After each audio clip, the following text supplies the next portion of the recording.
Olá, alunos, mais uma vez aqui o professor Daniel. Então vamos dar sequência então da função de segundo grau, conforme eu disse. Outro ponto que nós devemos analisar então é o chamado vértice. Vértice é o ponto de coordenada onde se caracteriza os pontos máximos e os pontos mínimos de uma determinada função. Então, conforme nós vimos, se a concavidade estiver voltada para cima, ou seja, se o a for maior que zero, então eu tenho o mínimo valor que a função pode assumir, ou seja, esse ponto aqui para mim representa o ponto de mínimo. E se o meu A for menor que zero, eu tenho a concavidade voltada para baixo.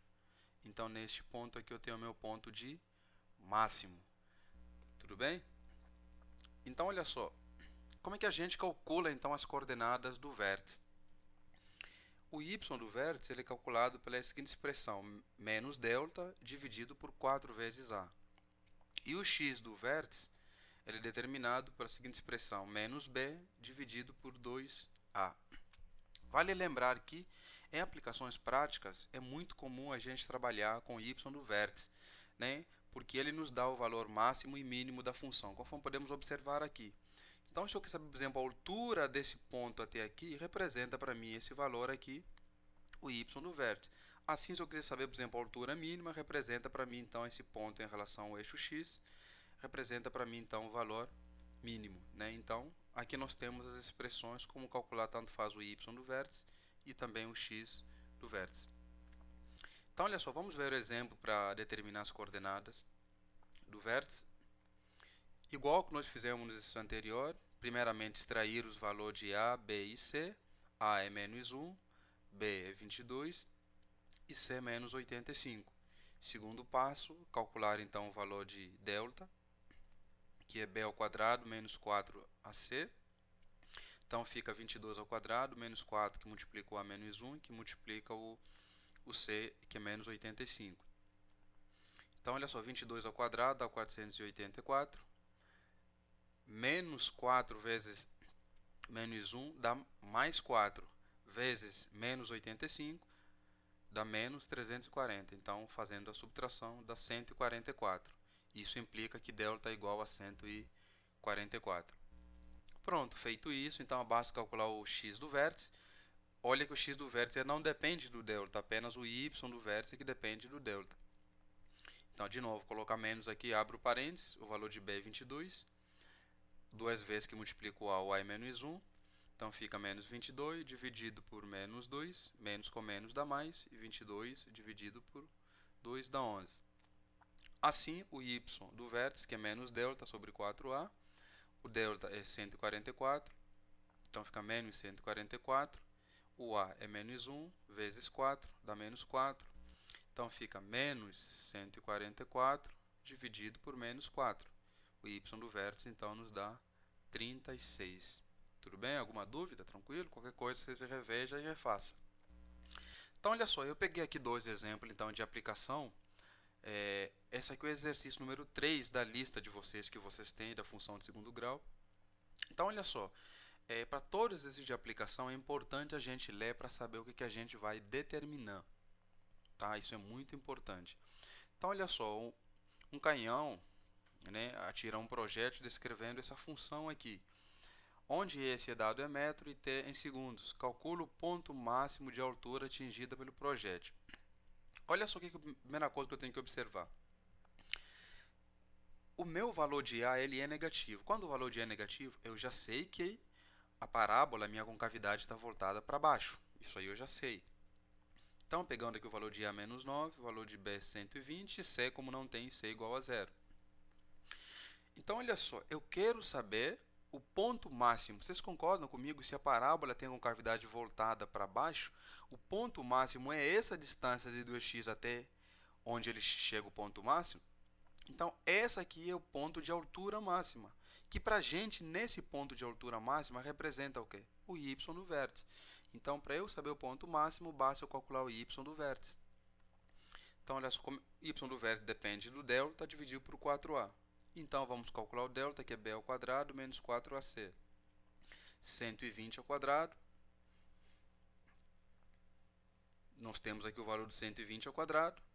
E menos 4 que multiplica 1, que multiplica 0, vai dar 0. Então, temos apenas o valor do delta, ou seja, 14.400. Então, y do vértice, que é menos delta sobre 4a, fica menos 14.400, dividido por 4, que multiplica, ó, de novo, coloquei em parênteses, porque o valor de a ele é menos 9. Menos com menos vai dar mais. Então, 14.400 dividido por 36, nós temos, então, o y do vértice igual a 400 metros. Ou seja, o ponto de altura máxima, né, descrito por esse projétil, ele vai atingir a altura máxima quando ele estiver a 400 metros. Tudo bem? Então, olha só, eu peguei mais um outro exemplo aqui para a gente poder estar, que é o exercício número 8 da lista de vocês.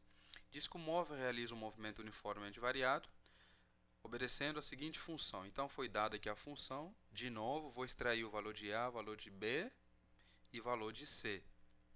Só que observa só, ela aqui deixa claro, a função é S de t, onde t representa o tempo. Ou seja, nós já sabemos que no lugar de S é a função, ou pode ser y ou f de x. Então, isso aqui representa para mim o eixo y, e o t, no caso, representa o eixo x. Então, ele quer saber em que instante, ou seja, em que tempo o móvel muda de sentido. Vocês concordam comigo que o móvel está aqui, ó, essa é a trajetória do móvel. Ele está vindo, aqui está vindo para cá, está vindo. Quando ele chega nesse ponto aqui, ele vai mudar de sentido, vai começar a subir de novo. Só que se eu olhar no eixo dos tempos, que seria o eixo x, esse valor aqui que ele muda de sentido representa para mim o quê? O x do vértice. Então, basta calcular o x do vértice, eu vou saber em que intervalo de tempo, né? Então, olha só, como é que eu calculo o x do vértice? Menos b sobre 2 vezes o a. Não preciso calcular o delta. Então, fica menos da fórmula, menos o valor de b, que é menos 18, dividido por 2, que multiplica o a é 2. Então, fica 18 dividido por 4. Observe que é uma conta muito simples, que dá 4,5 segundos. Ou seja, quando ele tiver a 4,5 segundos móvel, ele vai mudar de sentido, né? Ele estava descendo, agora vai começar a subir. Então, com isso, vocês podem resolver todos os exercícios da lista, e qualquer dúvida vocês vão conversando comigo, tudo bem? Então, olha só, outro ponto que a gente precisa também analisar, né, é o estudo do sinal da função, em que nós fizemos também isso na função do primeiro grau. Então, olha só, nós já vimos que quando delta é maior que zero, eu tenho, se o a for positivo, eu tenho a concavidade voltada para cima. Se o a for negativo, concavidade voltada para baixo. E também nós sabemos que quando delta é maior que zero, nós temos duas raízes, que eu chamo x1 e x2. Tá? x1 e x2, lembrando, a concavidade já pode estar voltada para cima ou para baixo, dependendo do valor de a. Certo? Então, olha só, quando delta for igual a zero, nós vimos que existe apenas uma única raiz, ou seja, as duas raízes são iguais, ou seja, x1 é igual a x2, x1 é igual a x2. Aí eu vejo a concavidade. Então, olha só, quando a concavidade está voltada para cima, nos extremos a minha função tem sinal positivo, porque não tem nada para baixo. Idem também como aqui quando o a for menor que zero, né? Minha concavidade é voltada para baixo, então abaixo do eixo x eu tenho os valores negativos. Relembrando aqui de novo, concavidade voltada para cima. Nas extremidades acima do eixo tem um valor positivo, então a minha função vai ter sinal positivo nesse intervalo, e no meio, abaixo do eixo, minha função vai ter sinal negativo. E o inverso aqui, abaixo do eixo, nos extremos eu tenho o sinal negativo da função, e no meio, acima do eixo, eu tenho então o sinal positivo. Tudo bem? Então, olha só. E o último caso, quando delta for menor que zero, nós vimos que não existe raízes reais, ou seja, não temos valor para x. Como não temos valor para x, significa que o meu gráfico não toca no eixo x, porque eu não tenho valor para x.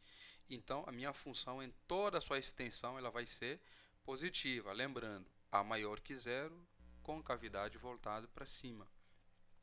E a menor que zero, concavidade voltada para baixo. Está abaixo do eixo x, a minha função ela tem sinal negativo. Então, bons estudos aí para vocês. Qualquer dúvida, vocês podem mandar mensagem para mim, um e-mail para mim, para tirando as dúvidas. Tá bom?